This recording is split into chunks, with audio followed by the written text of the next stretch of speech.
मैं कर्नाटक के रहने वाला हूँ। कर्नाटक के उडुपी जिला कुंदापुर तालुक है, वहाँ के रहने वाला हूँ। एक किसान परिवार से आता हूँ और मैं 1983-84 से मैं राजनीति में हूँ। वैसे उस ज़माने में पार्टी का नाम जनता पार्टी होता था, जो बाद में वही पार्टी जनता दल बन गया और उसी जनता दल से हम लोग मुख्यमंत्री जी और जॉर्ज फर्नांडिस लोग इनके साथ लोग अलग होकर के समता पार्टी बनाए और उसके बाद यही पार्टी आगे चल करके जनता दल यूनाइटेड बना। और शुरुआत के दिन में हम चंद्रशेखर जी से प्रभावित थे और जॉर्ज फर्नांडिस से हम प्रभावित थे और शुरुआत के दिन में हम पार्टी का ट्रेनिंग कैंप्स करते थे पार्टी के कार्यकर्ताओं को। और उस समय जो भी जॉर्ज फर्नांडिस, चंद्रशेखर जी अपना भारत यात्रा केंद्र में सब हम लोग का प्रशिक्षण शिविर लगाते थे। जॉर्ज फर्नांडिस जैसे लोग रिसोर्स पर्सन होते थे, मधु दंडवते, रवि राय, ये लोग सब आते थे, सुरेंद्र मोहन ये लोग, और साथ साथ किशन पटनायक जी से भी हम प्रेरणा लिए हैं।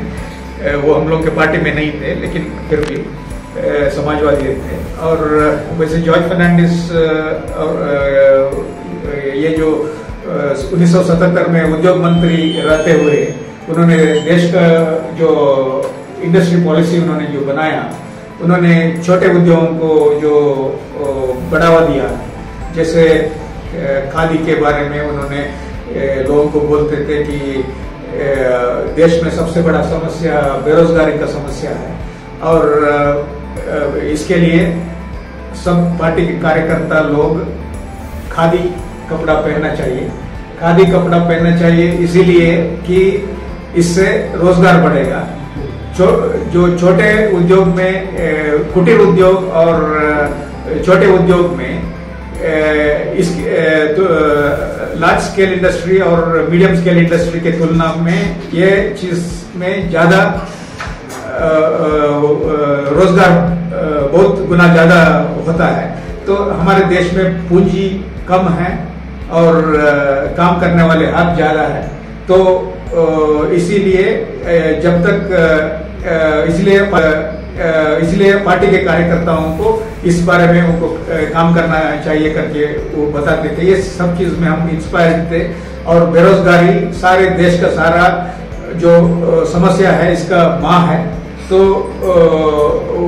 उस कार्य से तब से लेकर के अभी तक हम खादी कपड़ा ही पहनते आए हैं और हाथ से बनाया हुआ है चप्पल ही पिछले 38 साल से और मैं पहनता आया हूँ। और आगे चल करके 1991 में जब देश के मनमोहन सिंह जी जब देश के वित्त मंत्री थे, तब उन्होंने जो आर्थिक नीति उन्होंने जो लागू किया, जो उसमें मुख्य रूप से डंकल प्रस्ताव जो था आगे चल करके गैट समझौता पर हस्ताक्षर सरकार ने किया था। तो इसके विरोध में जॉर्ज फर्नांडिस ने एक लंबी लड़ाई लड़ी और पूरा देश में समाजवादी लोगों में भी ये जो उस आर्थिक नीति के विरोध में जॉर्ज फर्नांडिस और चंद्रशेखर जी का जैसे लोगों का सबसे ऊंचे आवाज था। जॉर्ज फर्नांडिस ने संसद में और संसद से बाहर उन्होंने बहुत लड़ाई लड़ी और इसी नीति के चलते गुजरात के कांडला बंदरगाह में ये अमेरिकी बहुराष्ट्रीय कंपनी जो कारगिल कंपनी को जो सरकार ने 15,000 एकड़ जमीन देने का जो फैसला किया, उसके विरोध में जॉर्ज फर्नांडिस को पता चला तो उन्होंने वहां पर एक आंदोलन शुरू किया और मुझे उन्होंने वहां पर जिम्मा दिया। 4 महीने में वहां पर रहता था और देश भर से हम लोग का पार्टी के कार्यकर्ता और ट्रेड यूनियन के कार्यकर्ता वहां पर आते थे और हर रोज गिरफ्तारी देते थे। और हम लोग पार्टी का नेत्री मृणाल गोरे जो मुंबई के हैं, उनके नेतृत्व में इसी आंदोलन में दांडी से लेकर के साबरमती 1 महीने का ये हुआ जो पदयात्रा हुआ।